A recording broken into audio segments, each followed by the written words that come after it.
आत्मनिंदा करने वाली की कथा। आत्मनिंदा करने वाली की कथा। कथा चारों प्रकार के देवों द्वारा पूजे जाने वाले जिन भगवान को नमस्कार कर उस स्त्री की कथा लिखी जाती है कि जिसने अपने किए पाप कर्मों की आलोचना कर अच्छा फल प्राप्त किया है। बनारस के राजा विशाख दत्त थे। उनकी रानी का नाम कनक प्रभा था। इनके यहाँ एक चितेरा रहता था। इसका नाम विचित्र था।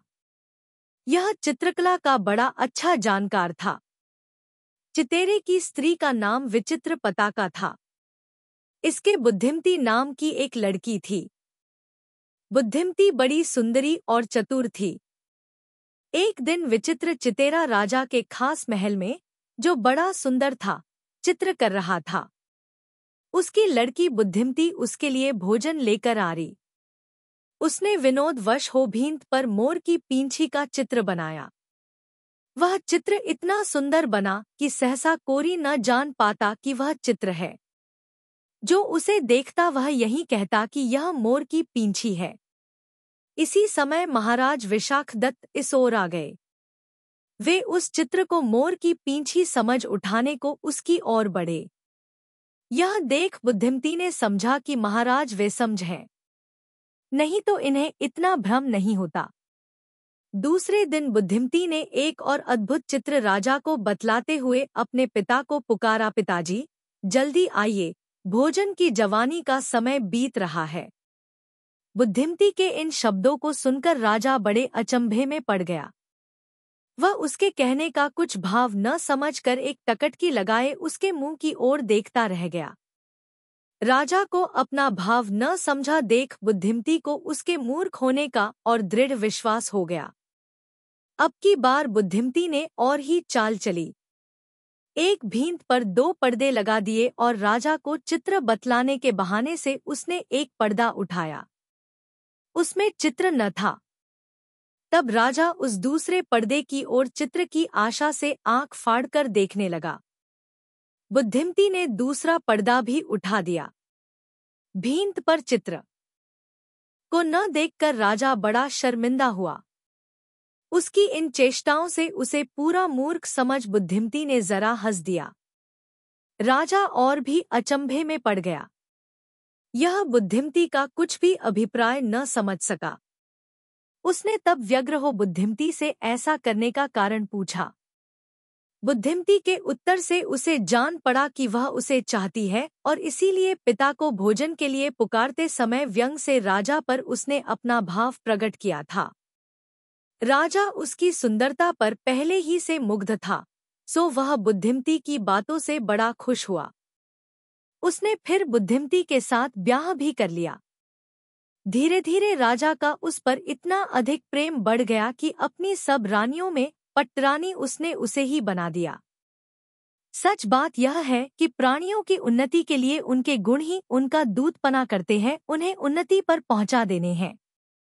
राजा ने बुद्धिमती को सारे रनवास की स्वामिनी बना तो दिया, पर उसमें सब रानियां उस बेचारी की शत्रु बन गईं, उससे डाह ईर्ष्या करने लगी।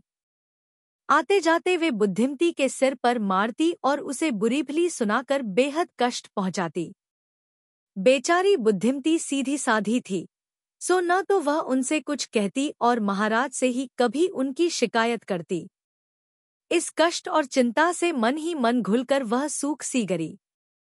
वह जब जिन मंदिर दर्शन करने जाती तब सब सिद्धियों के देने वाले भगवान के सामने खड़े हो अपने पूर्व कर्मों की निंदा करती और प्रार्थना करती कि हे संसार पूज्य, हे स्वर्ग मोक्ष के सुख देने वाले और दो खरूपी दावानल के बुझाने वाले मेघ, और हे दयास्कर, मैं एक छोटे कुल में पैदा हुई हूँ, इसलिए मुझे से सब कष्ट हो रहे हैं। पर नाथ, इसमें दोष किसी का नहीं, मेरे पूर्व जन्म के पापों का उदय है। प्रभो, जो हो, पर मुझे विश्वास है कि जीवों को चाहे कितने कष्ट क्यों न सता रहे हों, पर जो आपको हृदय से चाहता है, आपका सच्चा सेवक है, उसके सब कष्ट बहुत जल्दी नष्ट हो जाते हैं। और इसलिए हे नाथ, कामी, क्रोधी, मानी मायावी देवों को छोड़कर मैंने आपकी शरण ली है। आप मेरा कष्ट दूर करेंगे ही। बुद्धिमती न मंदिर में ही किंतु महल पर भी अपने कर्मों की आलोचना किया करती। वह सदा एकांत में रहती और न किसी से विशेष बोलती चालती। राजा ने उसके दुर्बल होने का कारण पूछा, बार बार आग्रह किया, पर बुद्धिमती ने उससे कुछ भी न कहा। बुद्धिमती क्यों दिनों दिन दुर्बल होती जाती है, इसका शोध लगाने के लिए एक दिन राजा उसके पहले जिन मंदिर आ गया। बुद्धिमती ने प्रतिदिन की तरह आज भी भगवान के सामने खड़ी होकर आलोचना की। राजा ने वह सब सुन लिया। सुनकर ही वह सीधा महल पर आया। अपनी सब रानियों को उसने खूब ही फटकारा, धिक्कारा और बुद्धिमती को ही उनकी मालकिन पट्टरानी बनाकर उन सबको उसकी सेवा करने के लिए बाध्य किया।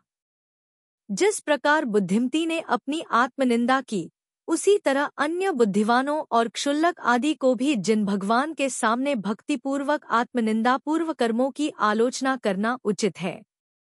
उत्तम कुल और उत्तम सुखों की देने वाली तथा दुर्गति के दो खोण की नाश करने वाली जिन भगवान की भक्ति मुझे भी मोक्ष का सुख दे।